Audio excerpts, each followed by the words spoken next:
Can you explain the women being covered? So in Islam, in the Quran, Allah says, tell the believing man to lower his gaze. So the first hijab or veil is placed on the man. Don't feast your eyes on women. And as a man, you know when a man is looking at a woman, automatically some of the things that perhaps going through his head, not necessarily very respectful.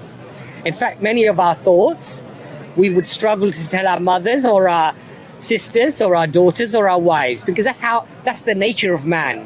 That's how we're wired, okay? So the first hijab, the first, a sense of modesty is placed upon the man. And Allah links believing. In other words, if you are a true believer, lower your gaze. Don't gawp, don't stare, don't feast your eyes and think things that are inappropriate, basically. And tell the believing woman to dress modestly. So there's a responsibility placed upon both.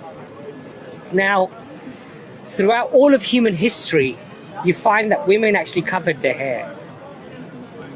If you watch a video of England, even if a person was not particularly religious, they'd always have a scarf. That was just seen as modesty. It was seen as a modest way. It was the norm throughout all of human history. It's actually a very modern phenomena which has become fashionable because of, pop culture and media and everything else, where actually now it's seen perfectly modest not to have your hair covered and perhaps even dress in clothes that perhaps most of us wouldn't want our daughters to dress in. Let's put it that way, right? And it's seen perfectly okay. But in Islam, this responsibility is placed upon both the man and the woman. By the way, the man has modest dress as well.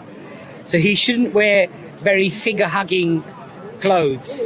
He shouldn't be showing his aura, which is from his navel to his knees. That should always remain covered, especially in public. So there are controls on both. But the woman's hair ultimately is seen as a very, let's say, it's a sign of beauty. That's why women spend many hundreds, if not thousands of dollars on hair treatments and things like, to make her hair look really, really nice, because it's a feature to attract people by. And in Islam, we say that a woman's value is not in the way she looks.